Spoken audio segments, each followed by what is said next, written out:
Welcome to Out of the Closet into the World, a podcast dedicated to celebrating authenticity, embracing our true self, and creating a world where love and inclusivity truly shines. I'm your host, Ada Arencibia, and each month we bring you powerful stories, inspiring interviews, and real conversations that lift up the LGBTQ plus community and our allies. Whether you are in your own journey of self discovery, standing up for equality, or simply looking to learn and grow, this space is for you. Together, we'll break down barriers, challenge misconceptions, and share the strength in our stories. So, wherever you are, whatever your truth may be, step into the world with us. Let's embrace who we are and make a difference, one voice at a time. Let's get started. Picture growing up in a place where being yourself feels impossible. In conservative Klay County, Christina Guiriba lived the struggle every single day. But instead of giving up, she found her strength. With courage, determination, and a passion for helping others, Christina didn't just survive, she thrived. Today, she's a symbol of hope and a leader for transgender individuals and LGBTQ youth who dream of a better future. From the dazzling lights of the drag stage to creating safe spaces for those in need, Christina's journey it's about breaking barriers, challenging stereotypes, and proving that being true to yourself is the most powerful thing you can do. This isn't just her story. It's a story about courage, hope, and never giving up. Stay tuned. Welcome to Out of the Closet into the World, the podcast where we'll break down walls, lift up voices, and celebrate the strength of being your true self. I'm your host, Ada Arencibia. We will hear inspiring stories of people who have faced challenges and embrace who they really are. Join me on this journey of honesty, empowerment, and change. Together, let's step out of the closet and into the world. Let's dive in. Hey, Christina, thank you so much for accepting this invitation. We are so happy to have you here on the show. How are you doing today? I'm happy to be here and I'm feeling very alive today. I love that. I love that. Now, we are going to go ahead and deep dive into your journey, and I am so excited for you to share with all of our listeners and viewers your story. Now, let's start by taking a step back in time. Growing up in conservative Klay County must have been an experience for you that shaped so much of your perspective. What was your upbringing like, and how did it influence your early understanding of your identity? It's a great question. Growing up in Clay County was hard. I spent my years going from school to school to school to school. My mother was pulling me out because I was being bullied or targeted by the school system or administration didn't understand me. And this was around the time when ADHD diagnosis was just getting kind of popular and or just gaining some weight to it, I guess. And so I am very ADHD. And so I guess at the time it was just hard for people to handle. But I really think that being in Clay County and in this environment where people didn't understand me really suppressed who I really am and my true identity because I didn't transition until I was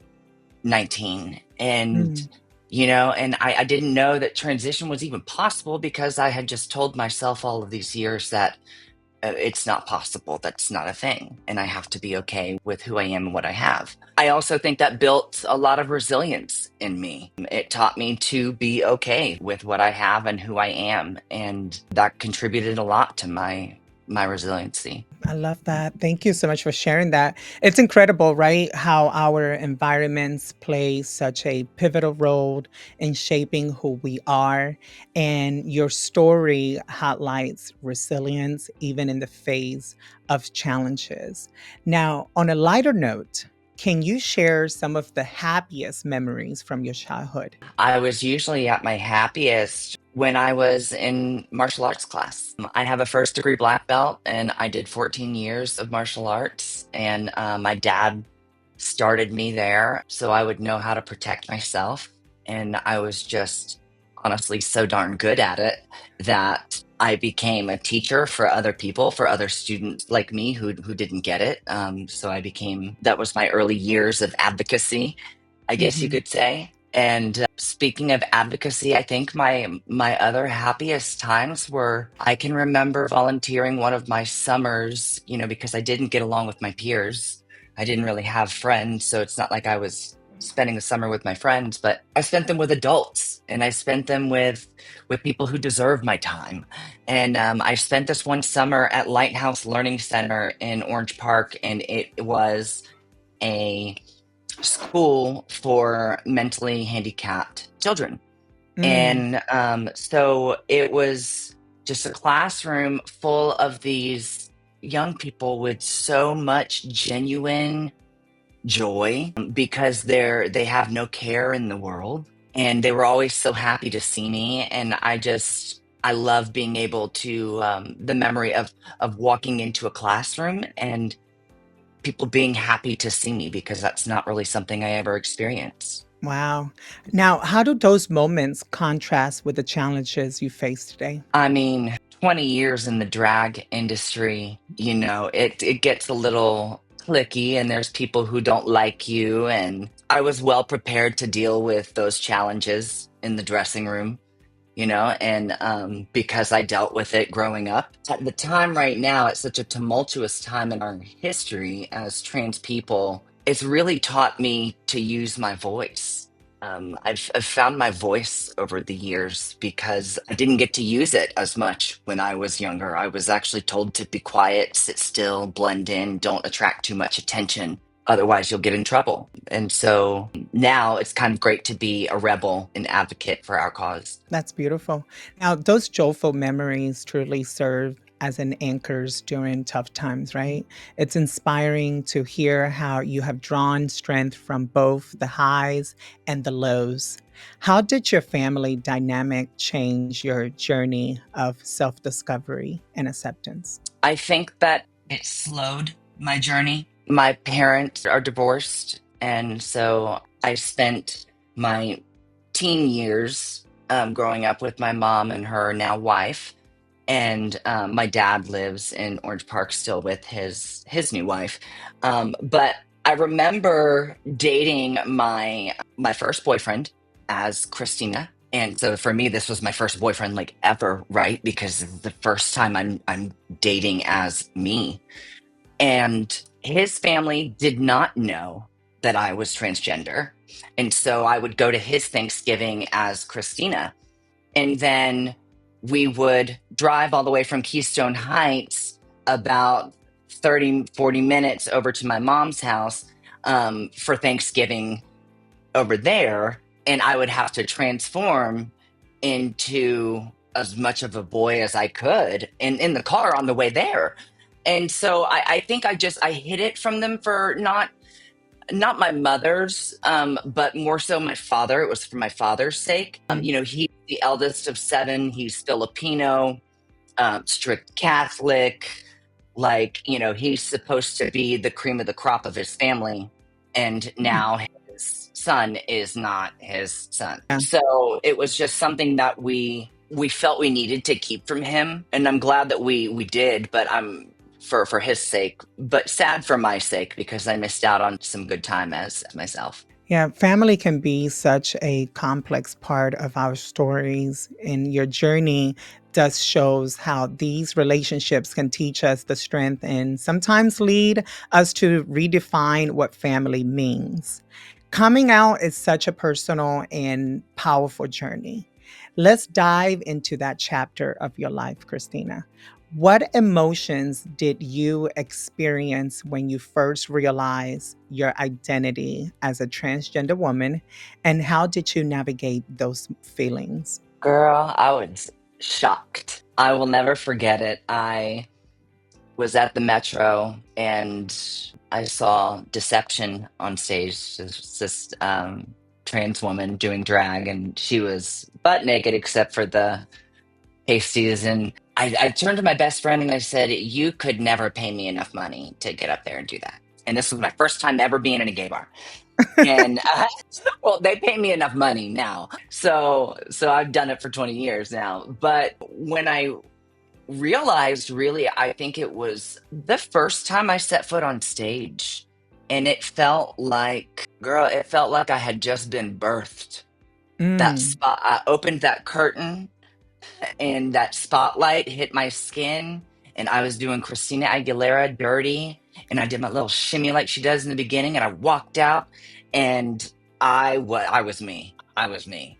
And I was me from that moment forward. So your self awareness and courage are truly inspiring. It's a reminder that understanding ourselves, it's a lifelong process. Can you walk us through your coming out journey, first as a gay male and later as a transgender? And how did your parents respond? Well, when I was, I mean, first of all, let's face it, they always knew.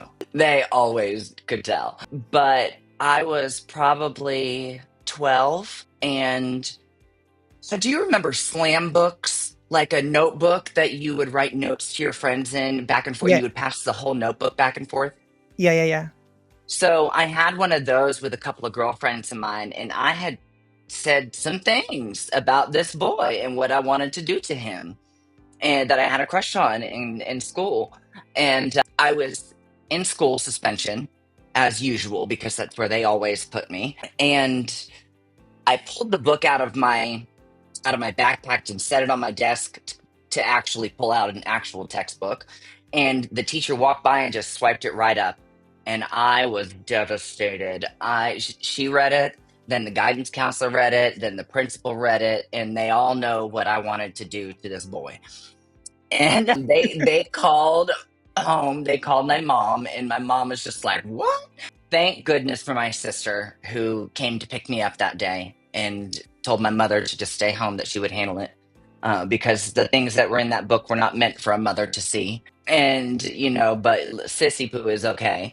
And so I was really grateful for her in that moment, for sure. But that was when I came out as a gay boy At the age of 12. at the age of 12. Mm, Yeah. okay. Christina, you have faced discrimination from both peers and school administrators back when you were in school. What helped you stay resilient during those times? Definitely my support system. My mother was always going to bat for me in the principal's office every time I was there. I think she almost fought Miss Scopoli one time at Montgomery Elementary years ago. I remember she always told me to keep my head high and to be the bigger person, the better person, and to walk away and not engage. She's a big hippie, and peace, love, and all of that. And then there was my dad who taught me to fight and stand up for myself and Mm, not take anything. And so it was two very different sides, but I learned two very valuable lessons that I still apply today. There is a time when you can sit back and just take it. And then there is a time and a place where you bring that out and you fight and you stand up for yourself. And that's when it really matters. And I learned to stand up for myself when it really matters in moments in grade school and still today. that is so powerful what you just said. And I want to recap what you just said. There are times where you just sit back and pretty much just observe, right? And just stay quiet. That doesn't mean you're not paying attention to your surrounding. And then you said that there's also times where you have to speak your voice and speak up and defend yourself. That is powerful right there. Now, turning pain into purpose is such a powerful way to create change. How do you channel that strength into your advocacy work now? Well, in 2020, I founded my nonprofit organization that is called Transcending Adolescence. It's a mouthful, but I really can't think of, and our board of directors can't think of another name that to better describe our organization and what we do, because what we do is help young people transcend adolescents. Mm. We help them raise their self awareness, learn more about themselves, how they operate, how their peers operate, how other people operate, paying attention to behaviors and correcting the behaviors when they're young, teaching them better coping skills than I had when I was young, and letting them and giving them space to share the coping skills that they have with other young people, and watching it come full circle over the past 4 years has been incredible. We've seen campers become junior counselors, and now we have 2 year second year junior counselors in place, and so now they've been with us for the entirety of the time we've been doing our retreats. Mhm. And we have one junior counselor, excuse me, who when she came to us, barely spoke, and then we put a guitar in her hand on year one, and it was like another person, and she wrote our camp song for that first year, right? Wow.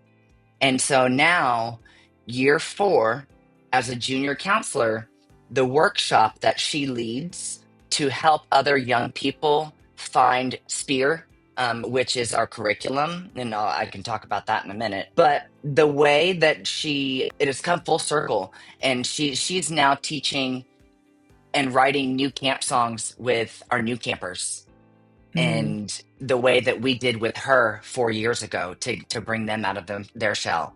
And it's just like, I look at her and I say, "Oh my God, who are you? This is Ingrid." She's like, "Stop it." That's so beautiful. She's helping others to navigate and find their own voice. That's so powerful. Now tell us a little bit more about the trainings and the things that you guys do at the camp. Yeah, so our curriculum, SPEAR, which stands for Support Physical Recreation, Empowerment, Advocacy, and Reflection. And these are the five components that I found built resilience in me as a resilient trans adult. I feel I have healthy coping mechanisms. I'm also a very self-aware person, and I'm very well aware of my unhealthy coping mechanisms. And I think as we get older, we always want to teach the young people so they don't reinvent the wheel. And this is kind of my way of doing that, but in a way that helps them, lets them find it themselves and find how they want to use SPEAR themselves to stay resilient. Support is always something that we need. Physical recreation always increases endorphins and makes you happy, and empowering other people is empowering in itself, and it's just what we should do. We should be lifting other people up and bringing them with us, not leaving them behind in the dust. And advocating for other people and advocating for yourself is very important as well. Finding your voice to speak up for yourself. A lot of people find it much more difficult to stand up for themselves than they do other people.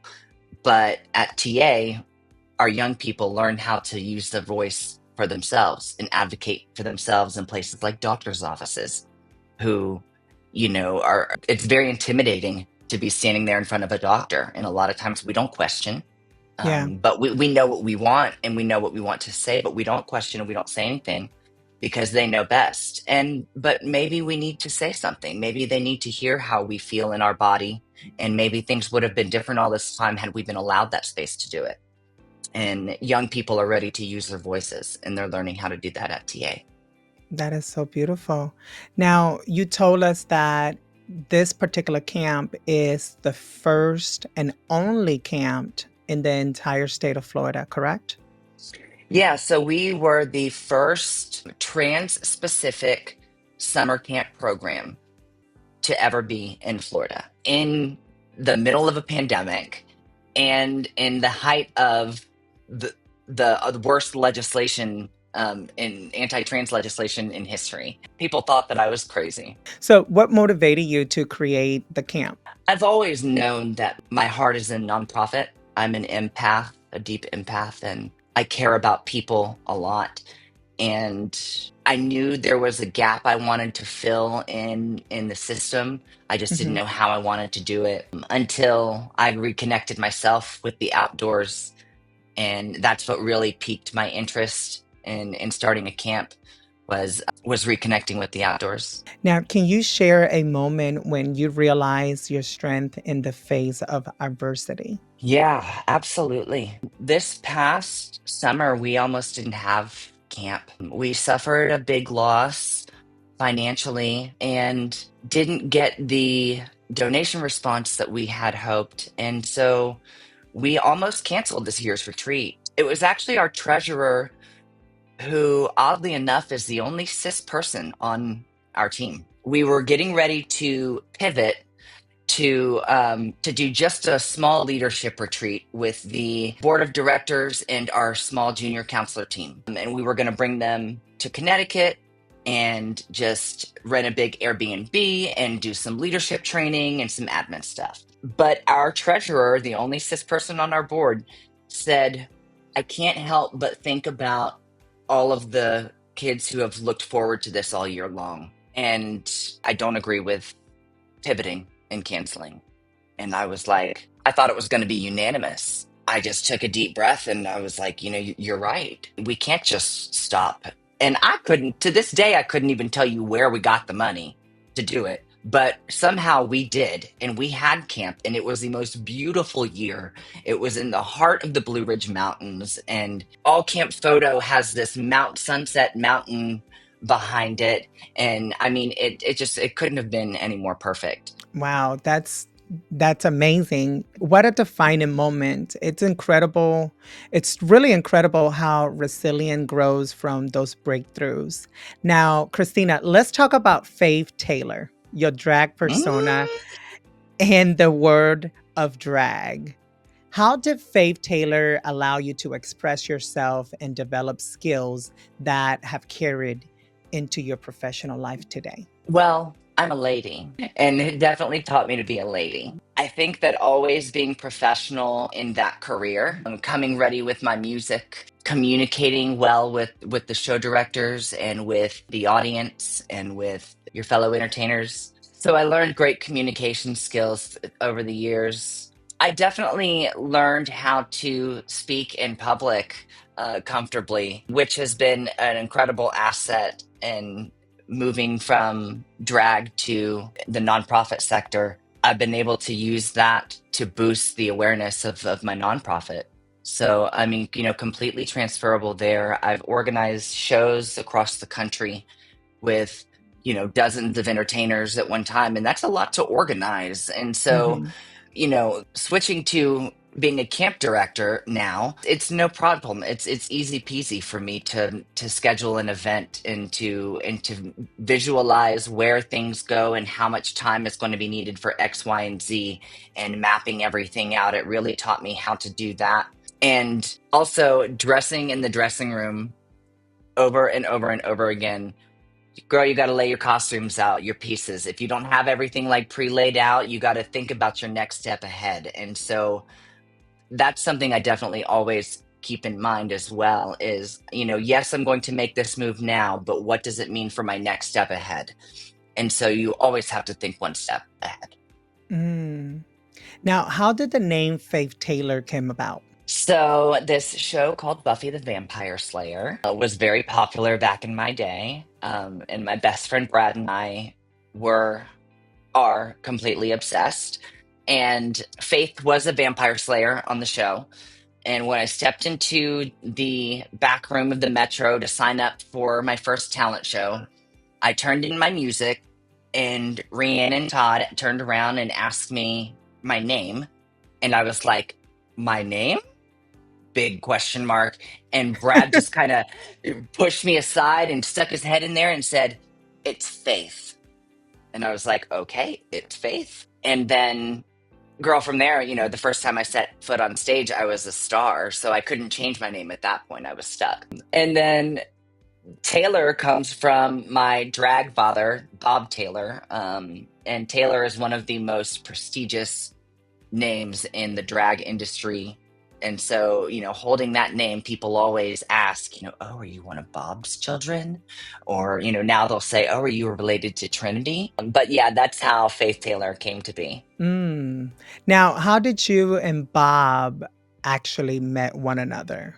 Bob came to the Night Zone in Ocala, and I was probably 20 years old. And Bob's a good looking man. He's good looking. Oh, I get his look. We got good looks from him. So he was in the dressing room with Tasha Long. And I believe I asked Tasha who he was because I wanted to hit on him. I was like, "Oh, who's Trey? Like, you're not, are you with him or is he single?" And then I found out that he was basically one of the girls quickly. Oh, okay. Yeah, and he looked at me and he said, "Girl, no, you barking up the wrong tree." And Tasha said the same thing. And so he did. He looked at me and he said, after my first number, he looked at me and he said, "You're a little white girl with rhythm. I like that. Faith Taylor has a nice ring to it." I said, "First of all, I'm not white. Second of all, thank you for noticing my rhythm. And third, it does have a nice ring to it. If I can't marry you, then I guess I can call you daddy." Oh my God. So that's how you guys met to each other in Ocala. Yeah. And from there on, you became his daughter. Yeah, he became a mentor to me. He came to many of my shows, to support me and mostly and critique me a little bit. Mostly just tell me how beautiful I am and boast me up. And of course, being seen in Ybor City with Bob Taylor at that time was like a golden ticket anywhere. And so we were actually at Flirt nightclub, which is that's where all the stars worked. I worked with Amy DeMilo, Natasha Richards, Erica Andrews. Yeah, and he taking that name definitely boosted my career quite a bit. It was definitely my face and my talent too, but the name a little bit. Can you share 3 top things that you have learned from your drag father? Girl, oh my gosh. Lesson number one was to dress respectfully when you're in another couple's house. I remember being in Dominique's house one time, and I think it might have been in a towel, and her husband walked by, and I guess Dominique complained to Papa Taylor about it. And so Papa called me and he said, "Now, Miss Faith, you ought to know not to be walking around in towels around someone else's man." And I said, "Well, I wasn't. I was just standing there and he walked by me." He said, "I don't care. You close the door. You just make sure you stay covered all the time. You're not going to be that girl, Miss Faith." So he taught me that first and foremost, to always dress appropriately when you're in someone else's house around their husband. The second thing that he always taught me is to always smile when you're on stage. It shows a bit of your personality, and people love that. It's Mm. it helps you connect with your audience. And the third thing I can think of is never do bad drugs. I'm kidding. No, the third thing I think was definitely if you're going to drive drunk, drive someone else's car, which quickly became one of my on the microphone phrases, of course. See, for me, one of the biggest things that I have learned from our wonderful father, Bob Taylor, is never go on stage without wearing nails. Mm, Till this day, and even though I don't have any nails today, to this day, I hear like in the back of my head, like, Ada, never go on stage without wearing nails. yep, I heard that one a lot too. And that's why I don't feel like almost whole when I don't have nails. I don't want to show my hands. Yeah. Now, would you like to share how we met and how our journeys began and crossed in the drag scene? Yeah. Oh my God. You are so stunning. You are so stunning. And I remember you running around Metro with James Brown called you lips Mm. because you just always had glossed up lips, honey. And they were always so big. You looked like you did the Kylie Jenner challenge, but it was just your face. You were just beautiful and you were always glowing, honey. You always had this glow. And this was before pre transition, and when the both of us were just running around in girls' clothing and girls' jeans, and my butt was padded. I don't know if your butt was padded, but mine was. Was it padded, girl? Hmm. Yeah. Okay. Yeah, I love that. I love that. We got started at the Metro, and it was Tuesday nights that we ended up on cast together. Wasn't that right? It That's was correct. Latin night. That's correct. And With I was Wanda. going by Faith Aguilera. Do you remember that? Yes. They were like, you have to have a Spanish last name, a Latin last name. So it was Faith Aguilera, and it was you, Sophia, Wanda, myself, and Penelope Cheeky. came after, and Cheeky, right? Yeah, and Hmm. Cheeky. I think Cheeky came a little after I because thought Penelope was in the beginning. yeah, Penelope was in the beginning, and then Cheeky came after. Yeah. Do you remember that one time we did the Mulan Rouge production? Tell us a little bit more about that. Absolutely.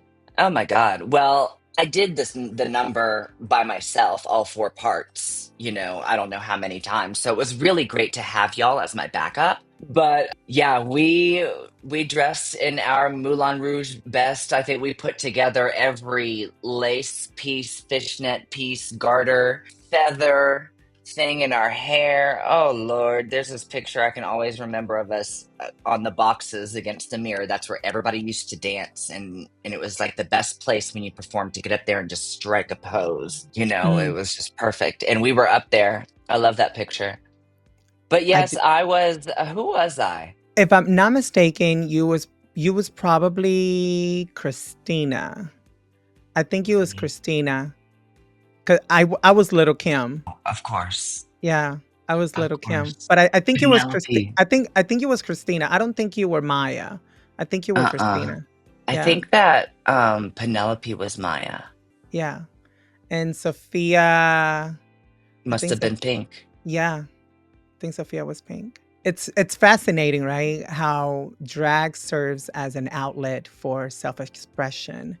What advice would you give to someone hesitant to explore their creative side? Don't be afraid. I think exploring your creative side allows you to find a deeper beauty in yourself. And that's something that we shouldn't be afraid of because that's what makes us special. That's what makes us the most unique. What's really deep. Now, how has the drag community supported you throughout your journey? My goodness, our first year wouldn't have happened if it wasn't, all the benefits and the way people came together, pulling together door prizes, raffle prizes, auction items, and hosting tea dances at Hamburger Mary's and doing charity bingo at Hamburger Mary's. And I gotta say, honestly, on Facebook, I'm very disappointed in the response from the trans community.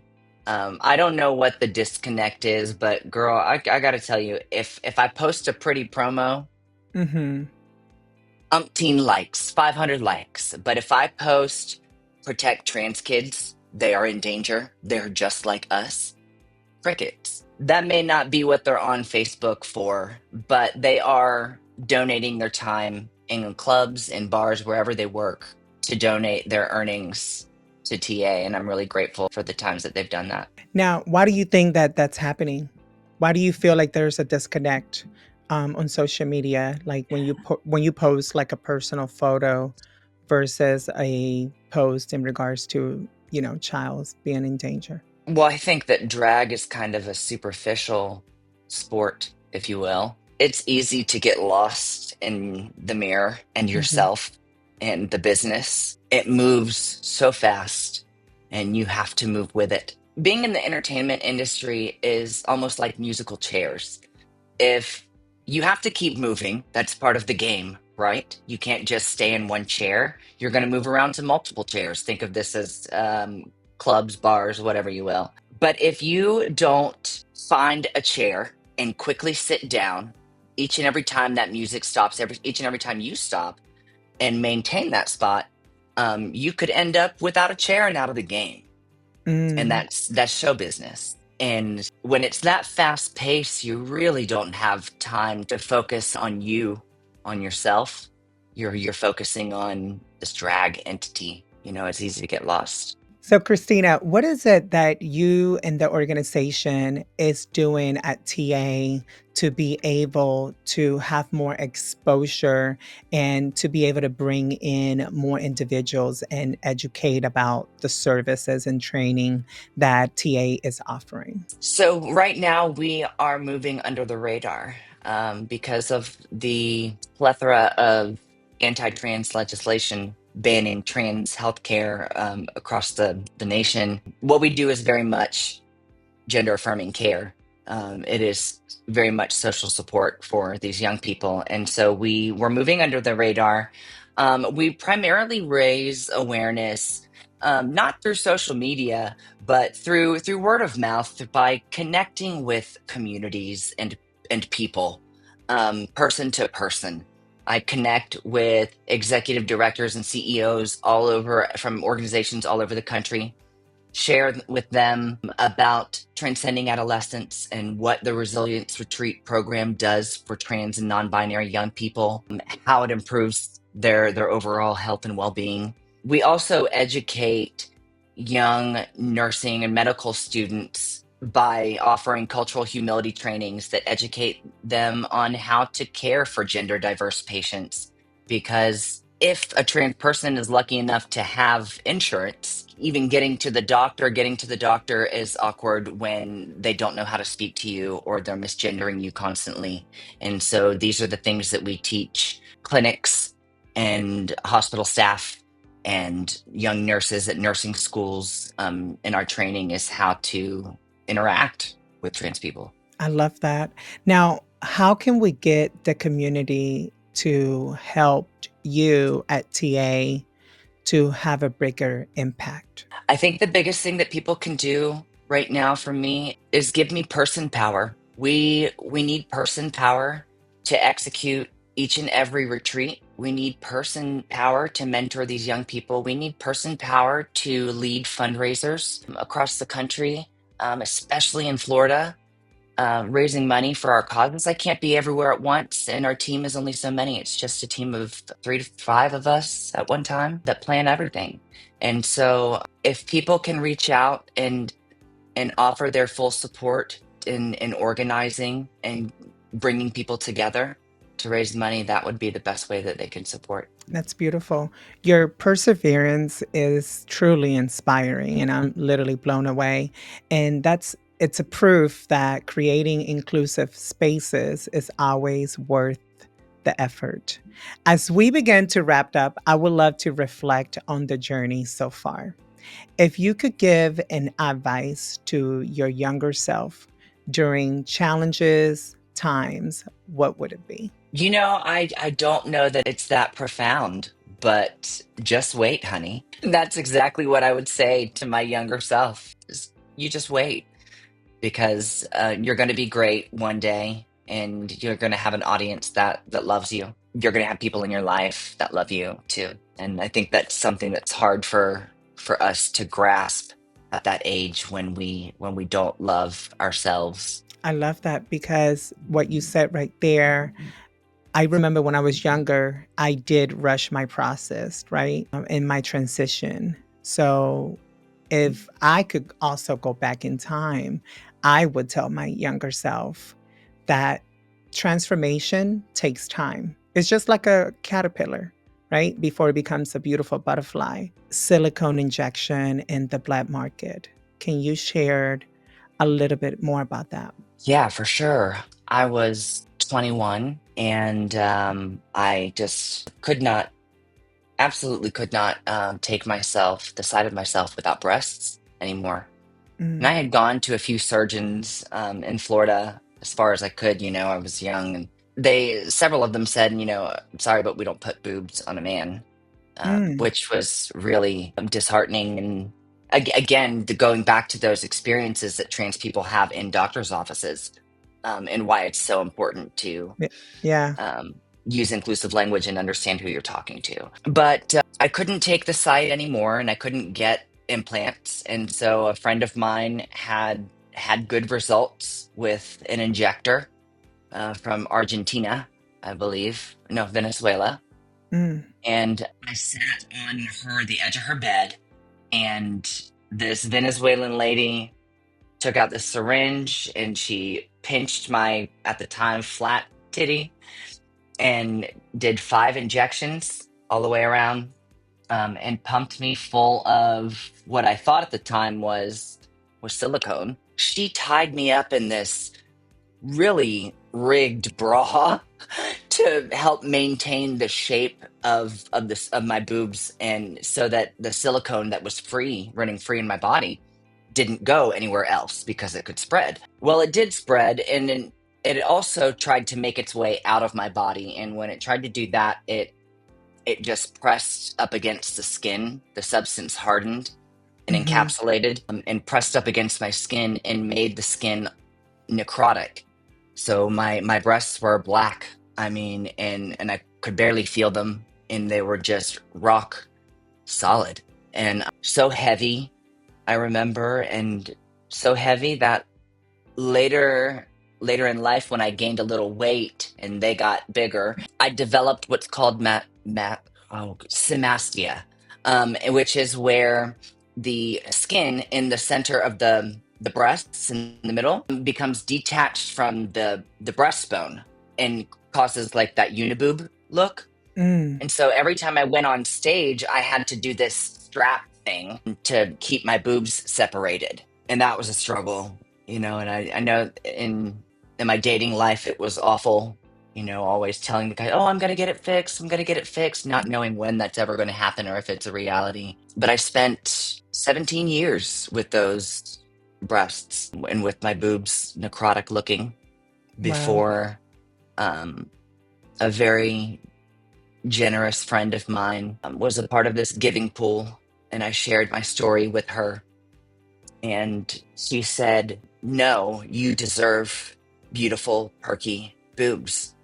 And she privately went to her giving circle and collected a sum of almost $4,000 and said, "Here, you don't have to pay it back. But this is, use this to get your surgery, to get that stuff taken out of you, and so you can feel good about yourself." And nobody had ever done anything like that for me before. But it was what I needed. And I buckled down, girl. I ate like an apple a day. I was being so cheap and saving every penny. I paid over, including the surgery itself was just $17,500 for my double Wow. mastectomy and the first part of my reconstruction, which was implants. So I saved all of that plus more for my stay in Miami, and I still need another surgery. I'm now living in Connecticut and fighting their healthcare system, Husky, to correct what's causing me gender dysphoria right now, because their policies actually do cover gender affirming care and surgeries. And yeah, Wow. Wow. What a journey. What advice would you give someone who is in the fence of making that terrible mistake that you made, right? When you were younger. And it's perhaps looking into silicone injections. I think I might wallop them upside the head. When girls used to tell me that they were thinking about it, that they were wrestling with that decision, I used to take them to the bathroom at In Cahoots, and I would lift up my shirt and I would show them what my boobs look like. And I will never forget this girl, Madison. She's a friend of mine that lives in Detroit now. She was thinking about it, and I took her to the bathroom, and she always reminds me that she always remembers that moment when she was this close to doing it. And then I took her in the bathroom and showed her what could happen, and said that, explained that my friends got it, and they got it in their face, and Mm, they were fine. So it's not about what's going in your body necessarily. It is, but it's also about how your body in particular is going to react to this substance. So you just never know. And so, yeah, I absolutely love that. And that advice is so unique and it's very universal, right? It's something we can carry with us. Christina, going through the black market silicone injections, right? And within your journey that you have struggled so much with that transition, do you feel like you were giving a second chance because of your strong advocacy and also representing the LGBTQ community? absolutely. I think that everything I've experienced in my journey has been a learning experience and something that I grew from. Not having insurance that would pay for my my surgery, I understand what it's like to pay out of pocket and not be able to achieve the way you want to look, or repairs that you need to do to your body. Or and I know what that's like, and I also know what it's like to come up to Connecticut, in the land of great healthcare. And I'm actually scheduled for my FFS, my facial feminization surgery, on February 7th. So I'm very excited about that. And Husky is paying for that. That's Um, amazing. yeah. While I'm still fighting them for the reconstruction of my breasts, I feel like that is also a learning lesson too, because I'm able to understand that side of it as well, for the young people who are going through that battle also. What are some of your biggest takeaway from this entire experience that you have learned? The experience of black market silicone. Yes. I keep hearing my dad, when I was growing up, telling me to work out and eat healthy because we have to keep our bodies good, because these are the only bodies that we get in our Mhm. lifetime. And I wish that I would have remembered him telling me that in that moment when I was sitting on that bed getting the injections, that this is a bad idea. It's not the best thing for your body. It's not worth it. Christina, what is next for you and your mission with TA? The next thing we're going to do is, we're gearing up to start local programming in the greater Jacksonville area, and the New Haven area as well, so that we can join the gender diverse community with the outdoors, introduce them to some great coping skills, some survival skills. We're going to do some rock climbing, some reflective writing workshops. Those will be hosted in the area for trans and non binary young people between the ages of 10 and 17. I love that. Your vision for the future is so inspiring, and I love your strong message that you carry. And we can't wait to see the change you will continue to bring, not only to the LGBTQ community, but just in general. But now let's shift gears a little.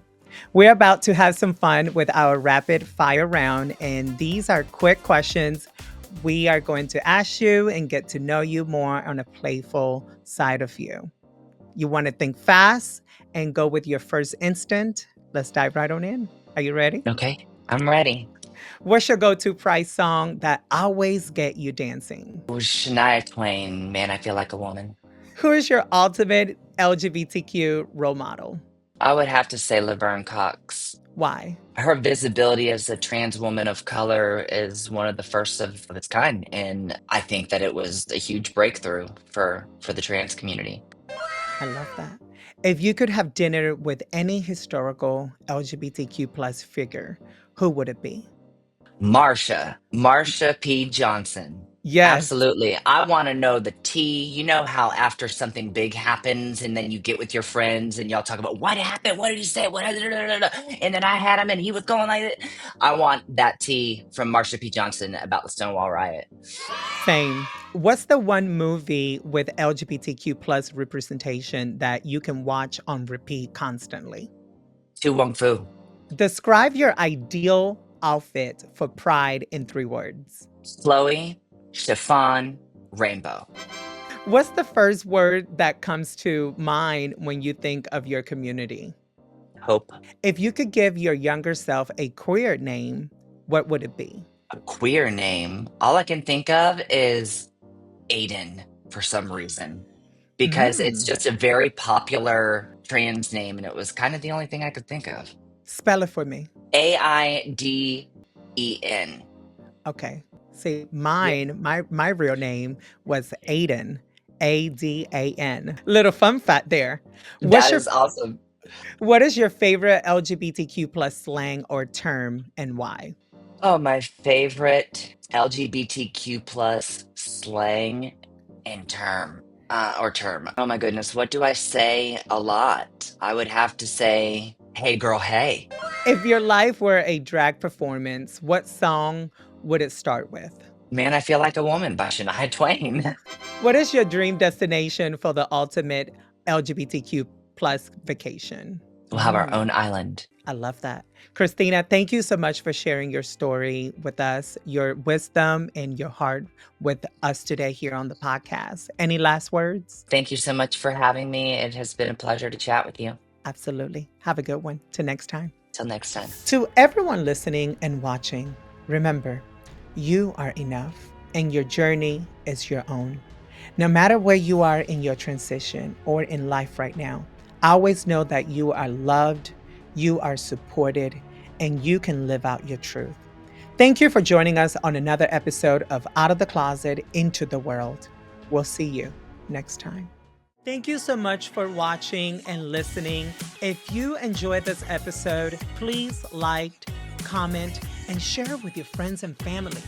Don't forget to follow me on social media to stay updated and join this movement. I would love to hear your thoughts, so comment below. With gratitude, Ada.